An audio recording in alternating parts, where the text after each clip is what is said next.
दोस्तों हाल ही में मैंने अरंगू नाम की एक थ्रिलर ड्रामा मूवी देखी है जो कि 2024 में रिलीज हुई थी। इस फिल्म को डायरेक्ट किया है साक्तिवेल पेरुमाल स्वामी जी ने और IMDb पर मिले है इस फिल्म को 8.2 आउट ऑफ 10। आप इस फिल्म को प्राइम वीडियो पर जाकर देख सकते हो। ये कहानी है धर्मा नाम के एक लड़के की जो एक कुत्ते को अडॉप्ट करता है और फिर उस कुत्ते के साथ उसका बहुत ही गहरा रिश्ता बन जाता है।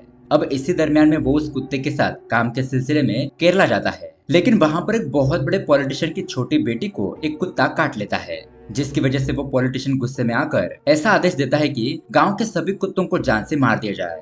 अब ऐसे में हमारा हीरो धर्मा अपने कुत्ते को कैसे बचाएगा, ये देखना आज की थ्रिलिंग कहानी में बहुत ज्यादा इंटरेस्टिंग होगा। आप देखते ही देखते इस मूवी से इमोशनली कनेक्ट हो जाओगे क्योंकि ये मूवी है ही इतनी कमाल की। इसलिए दोस्तों वीडियो को एंड तक जरूर देखिएगा। तो दोस्तों अगर आप हमारे चैनल पर नए आए हो तो वीडियो को लाइक और चैनल को सब्सक्राइब जरूर कीजिए। चलिए शुरू करते हैं आज की कहानी। कहानी की शुरुआत में हमें 3 लड़कों को दिखाया जाता है जिन्हें बहुत ही बुरी तरीके से मारा पीटा गया था। उनके शरीर से बहुत ज्यादा खून भी बह रहा होता है। तभी वहां पर मौजूद एक आदमी उनमें से एक लड़के को बाहर बुलाकर उसे मारता पीटता है और उसके दोनों दोस्त उसे देखकर बहुत ज्यादा दुखी हो जाते हैं। उसके बाद हमें हॉस्पिटल का सीन दिखाया जाता है जहाँ पर अगस्टिन नाम का एक आदमी अपने लोगों को उन्हें मारने का आदेश देता है और ये सीन यहीं पर कट हो जाता है। अब दोस्तों यहाँ से कहानी जाती है कुछ दिन पहले, जहाँ पर हम देखते हैं एक बहुत बड़े घने जंगल में बसे हुए गांव को। अब इस गांव में 3 लड़के फल और कुछ सामान लेकर जंगल के अंदर जा रहे होते हैं। अब उनमें से हमारे हीरो का नाम होता है धर्मा और उसके दोनों दोस्तों का नाम होता है अजय और कुमार। अब ये लोग जंगल में जा रहे होते हैं तभी पुलिस उन्हें रोकती है और पूछती है कि तुम लोग कहाँ जा रहे हो और तुम्हारे थैली के अंदर क्या क्या है। धर्मा कहता है कि लगता है सर आप नए आए हो, हमारे देवता का मंदिर जंगल के अंदर है और आज हम वहाँ पर त्योहार मनाने के लिए जा रहे हैं, ये सब कुछ उसी का सामान है। तो एक ऑफिसर अपने सीनियर इंस्पेक्टर सैम से कहता है कि हाँ सर, ये इसी इलाके के गांव में रहने वाले लोग हैं और साल में एक बार पूजा करने के लिए जंगल के अंदर जाते हैं जहाँ पर उनके देवता का मंदिर है। लेकिन फिर भी इंस्पेक्टर सैम उनके सामान की तलाश लेता है तो उसमें उन्हें दारू की बोतल मिलती है। तभी वहाँ पर गांव का एक और आदमी आता है और पुलिस को बताता है कि सर ये सब कुछ तो पूजा का ही सामान है। तो अब ठीक है, ऐसा कहकर पुलिस उन्हें जाने की इजाजत दे देती है। लेकिन अगले ही पल पूछती है कि ठीक है तुम लोग जा तो सकते हो, लेकिन क्या तुम्हारे साथ हम भी चले? तो गांव के लोग कहते हैं कि ठीक है चलो। अब उसके बाद गांव के सभी लोग जंगल के अंदर मंदिर के पास पहुंचते हैं और यहाँ पर उनका फेस्टिवल शुरू हो जाता है। देवता को अच्छी तरीके से सजाया जाता है और नाच गाना भी शुरू हो जाता है। उसी तरह से पुलिस एक जगह पर बैठकर शांति से शराब वगैरह पीने लगती है और अब इसी दरमियान में हमें धर्मा के बारे में बताया जाता है। धर्मा इस गांव में अपनी माँ और छोटी बहन के साथ रहता है। फिलहाल वो डिप्लोमा की पढ़ाई कर रहा है और उसकी माँ अपनी जमीन गिरवी रखकर धर्मा को पढ़ा रही है ताकि उसका बेटा पढ़ लिख कर कुछ बन सके और उनके घर के हालात थोड़े सुधर जाए।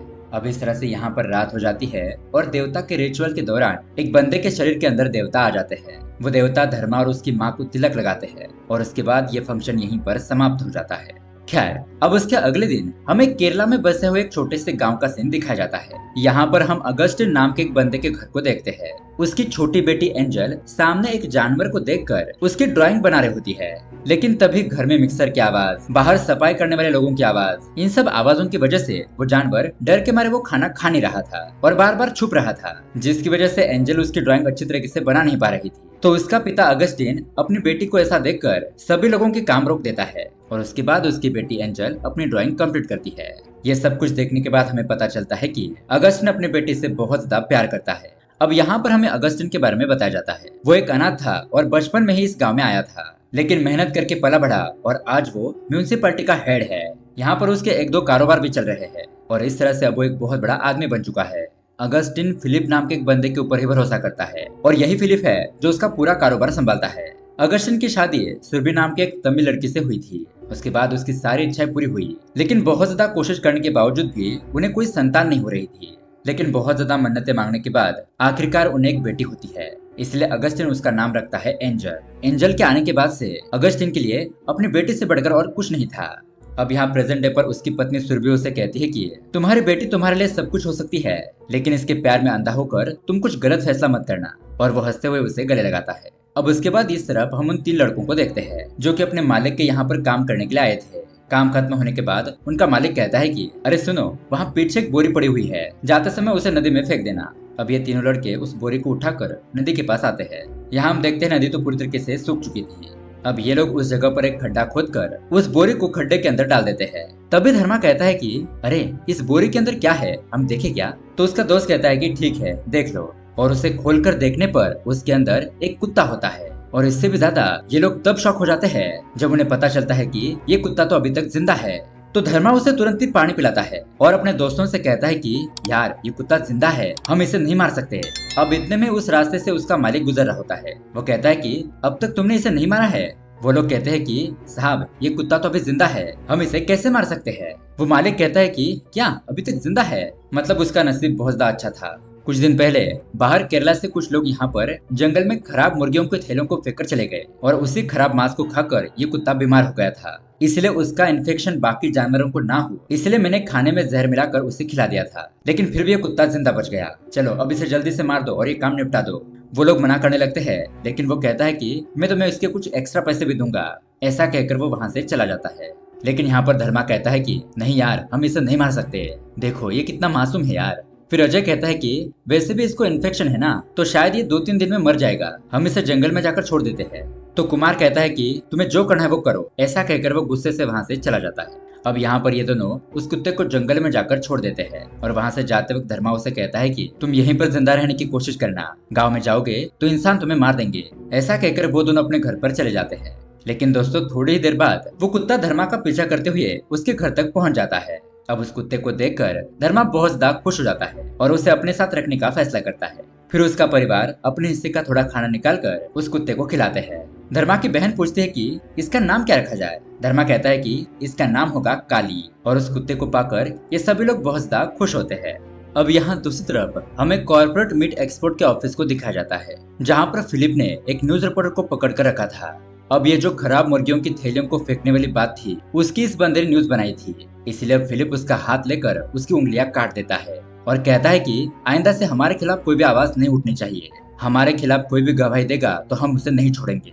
अब यहाँ इस तरफ ये तीनों लड़के काम करने के लिए आते हैं, लेकिन उनका मालिक उस कुत्ते को देखकर कहता है कि मैंने तो तुम्हें इस कुत्ते को मारने के लिए कहा था, तो तुमने उसे मारा क्यों नहीं। धर्मा कहता है कि मालिक ये कुत्ता बिल्कुल भी ठीक है, इसकी वजह से कोई भी परेशानी नहीं होगी। लेकिन वो घटिया मालिक गुस्से में कहता है कि मैं तुम्हारी कोई भी बात नहीं सुनना चाहता और तुम्हें कल से काम पर आने की कोई भी जरूरत नहीं है, चलो जाओ यहाँ से। और फिर धर्मा वहाँ से चला जाता है। फिर घर पर आने के बाद हम देखते हैं कि धर्मा की बहन काली को खाना खिलाती है, लेकिन वो खाना नहीं खाती। फिर धर्मा उसे प्यार से खाना खिलाता है तो वो तुरंत ही खाना खा लेती है।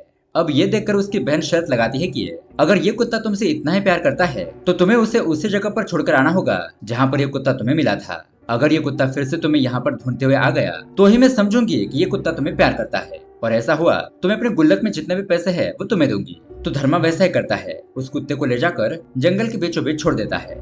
लेकिन दोस्तों उसके थोड़ी देर बाद में काली धर्मा को ढूंढते हुए उसके पास आ ही जाती है।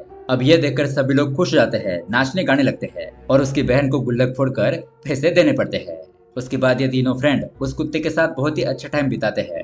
काले भी उनके साथ बहुत मजे करती है। ये लोग डांस करते हैं, बारिश में भीगते हैं, मतलब कि बहुत मौज करते हैं। अब इसी दौरान एक दिन हाथी पहाड़ के नीचे आकर धर्मा के खेत में जो केले के पेड़ होते हैं ना, उनका बहुत ज्यादा नुकसान करने लगते हैं। तो यहाँ पर खेत में धर्मा की माँ पहरेदारी कर रही होती है। उसने देसी बम बनाकर रखे थे और वो उन बम को हाथियों की तरफ फेंकती है। बहुत बड़ी आवाज होने के कारण वो हाथी वहाँ से भाग जाते हैं। लेकिन दोस्तों पुलिस को ये बात पता चल जाती है, इसलिए वो लोग धर्मा की माँ को अरेस्ट करके ले जाते हैं। अब पुलिस स्टेशन आने के बाद धर्मा पुलिस से माफी मांगता है और जैसे तैसे करके धर्मा और उसका दोस्त अपनी माँ को छुड़ाकर वापस घर पर लेकर आते हैं। अब घर पर आने के बाद धर्मा और उसकी माँ के बीच में थोड़ी सी बहस हो जाती है। धर्मा कहता है कि आपको उस हाथी की तरफ बम फेंकने की क्या जरूरत थी, अगर उसे कुछ हो जाता तो सरकार यहाँ पर आ जाती और हम लोगों के ऊपर बहुत बड़ा केस हो जाता। मुझे तो लगता है कि हमें उस जमीन को बेचकर यहाँ से चले जाना चाहिए। धर्मा की माँ कहती है कि ये तुम कैसी बातें कर रहे हो, जब तुम्हारे पिताजी की हाथी की वजह से ही मौत हुई थी तब से लेकर आज तक उसी खेत की वजह से हम लोग जिंदा है। तुम्हारी पढ़ाई के लिए जो पैसे लगे हैं उस जमीन को गिरवी रखकर मैंने वो पैसे लिए थे। तुम्हें कैसे भी करके हमारे जमीन को वापस हासिल करना होगा, इसलिए तुम मुझे मत सिखाओ कि मुझे क्या करना चाहिए, तुम बस अपनी पढ़ाई पर ध्यान दो। अब दोस्तों यहाँ पर हमें ये भी बात पता चलती है कि धर्मा जब डिप्लोमा करने के लिए कॉलेज गया था तब एक दिन सभी स्टूडेंट के खाने में कुछ कीड़े वगैरह पाए जाते हैं। तो सभी स्टूडेंट उसी की कंप्लेंट करते हैं। तो वहाँ की फैकल्टी उन्हें कहती है कि वैसे भी तुम लोग बहुत ही गंदे गांव से आए हो और यहाँ पर खाने में 1-2 कीड़े मिल गए तो इस बात का बतंगड़ बना रहे हो, चलो जाओ यहाँ से। और इसी बात पर धर्मा की उन लोगों के साथ बहस हो जाती है। इसीलिए कॉलेज की फैकल्टी धर्मा को 6 महीने के लिए सस्पेंड कर देती है। इसीलिए दोस्तों धर्मा अपने गाँव में आकर रह रहा था। अब दोस्तों इतने में उनके घर पर आता है जमींदार और कहता है कि मुझे मेरे ब्याज के पैसे टाइम पर मिलने चाहिए, तुम लोग तो कुछ काम करते नहीं हो और मेरे पैसे कैसे लौटाओगे। धर्मा की माँ कहती है कि वो फसल थोड़ी अच्छी नहीं हुई थी, हमें थोड़ा टाइम दीजिए। तो जल्दी पैसे लौटाना, ऐसा कहकर वो वहाँ से चला जाता है। अब दोस्तों इस प्रॉब्लम को सॉल्व करने के लिए धर्मा अपने मामा के पास जाता है। उसका मामा बताता है कि केरला में एक बहुत बड़े रबड़ की पेड़ की खेती है, अगर वहाँ पर जाकर 2 महीने के लिए काम करोगे तो तुम्हें अच्छे खासे पैसे मिल जाएंगे। तो धर्मा और उसके दोस्त वहाँ पर जाकर काम करने के लिए राजी हो जाते हैं और उसके अगले दिन ये लोग काम पर जाने के लिए निकलते हैं। लेकिन यहाँ पर धर्मा की मां नहीं चाहती थी कि उसका बेटा दूसरे गांव जाकर काम करे, क्योंकि उसने अपने पति को तो खो दिया है, इसलिए वो अपने बेटे को खोना नहीं चाहती। वो चाहती है कि उसका बेटा उसकी नजरों के सामने यही रहकर काम करे। लेकिन अब फिर भी धर्मा और उसके दोस्त वहाँ से चले जाते हैं। अब यहाँ केरला पहुँचने के बाद वो तीनों लड़के अपना काम शुरू कर देते हैं। यहाँ ये तीनों बाकी लोगों के साथ मिलजुल कर हंसी खुशी काम करने लगते हैं। इस तरह से उन्हें काम करते हुए एक हफ्ता बीत जाता है और आज उनके पगार का दिन था।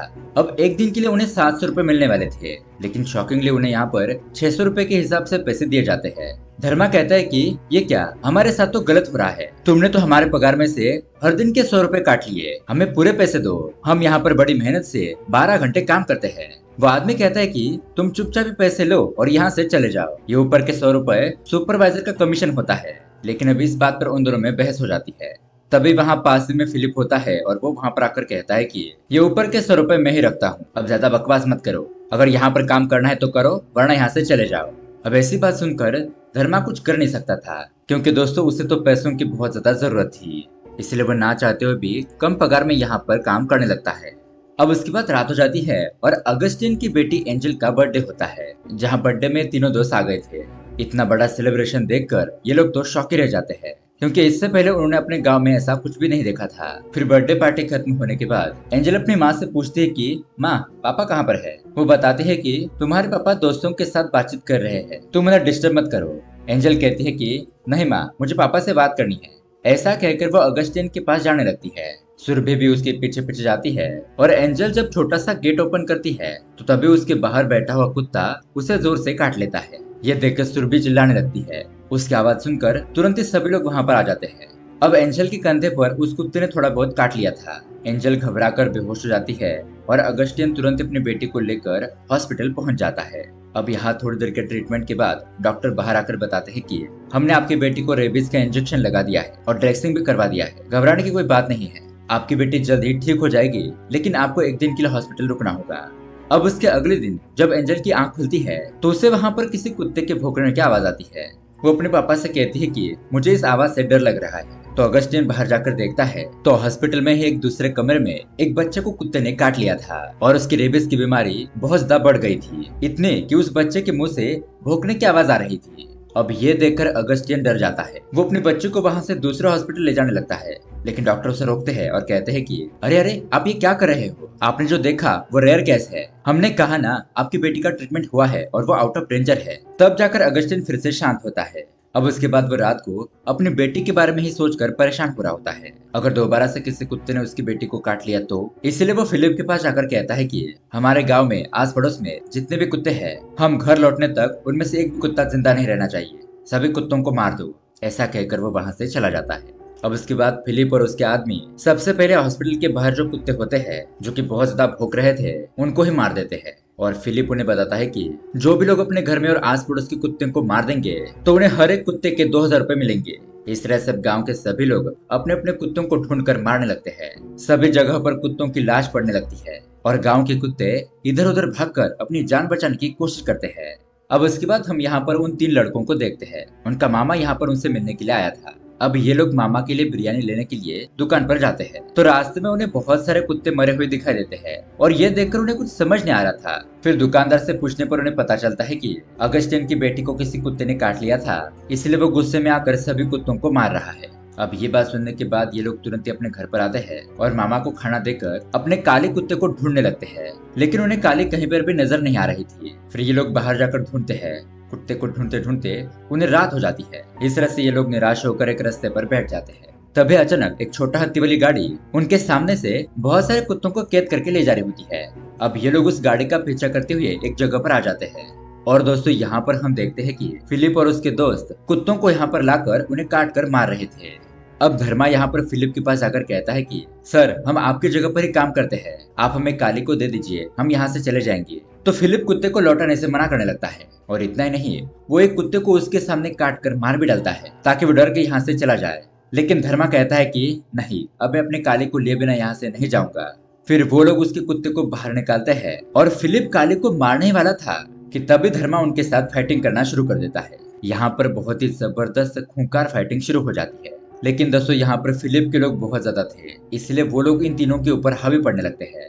अब इसी मारपीट के दौरान धर्मा फिलिप का एक हाथी काट देता है और वो अपने कुत्ते के साथ बाकी कुत्तों को भी आजाद करके वहां से भाग जाता है। अब फिलिप के आदमी उसे तुरंत ही हॉस्पिटल ले जाते हैं और यहाँ पर अगस्टियन देखता है कि फिलिप का किसी ने हाथ काट लिया है। उसके बाद अगस्टियन के आदमी उन तीनों को ढूंढना शुरू कर देते हैं। अब उसके बाद ये तीनों दोस्त उसके मामा की पहचान वाले आदमी के घर पर रुकते हैं। वो आदमी बताता है कि अब तक अगस्टियन के आदमियों ने तुम्हें ढूंढना शुरू कर दिया होगा, इसलिए तुम्हें जल्द से जल्द तुम्हारे गांव लौट जाना चाहिए। अब उसके अगले ही दिन ये लोग छुपते हुए एक बस स्टैंड के पास आते हैं, लेकिन उस एरिया में फिलिप का आदमी जेकब आने जाने वाली गाड़ियों को चेक कर रहा होता है। अब ये लोग मौका देखकर एक एसटी में चढ़ जाते हैं, लेकिन उनमें से एक आदमी एसटी में भी चढ़कर उन्हें ढूंढने लगता है, तो ये लोग फिर से उस एसटी से उतर जाते हैं। अब उसके बाद ये लोग जंगल के रास्ते से अपने घर की तरफ जाने लगते हैं। वहाँ पर उन्हें एक आदमी मिलता है जो उन्हें बताता है कि अगर तुम लोग यहाँ से नदी के किनारे से जाओगे तो कुछ देर आगे चलने पर तुम्हें एक वाटरफॉल नजर आएगा। उस वाटरफॉल के दूसरी तरफ ही तुम्हारा गांव है, इसलिए अब ये लोग किसी को पता न चले, इसलिए जंगल के रास्ते से जाने लगते हैं। लेकिन दोस्तों जेकब और उसके आदमी भी उनका पीछा करते हुए जंगल में पहुंच चुके थे। अब उन लोगों की आवाज सुनकर ये लोग एक गड्ढे के अंदर छुप जाते हैं। फिर जैसे तैसे करके फिर से ये लोग आगे बढ़ने लगते हैं, लेकिन एक जगह पर आकर वो लोग इन्हें देख लेते हैं और ये लोग अपनी जान बचाने के लिए भागना शुरू कर देते हैं।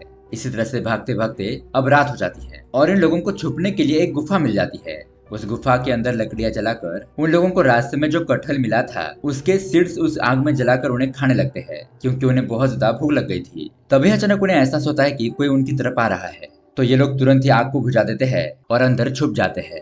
जेकब और उसके आदमी उस गुफा के अंदर झांक कर देखते हैं, लेकिन उन्हें वहां पर कोई भी दिखाई नहीं देता। ये लोग अंदर गोलियां भी मारते हैं, लेकिन लकीली वो लोग बच जाते हैं।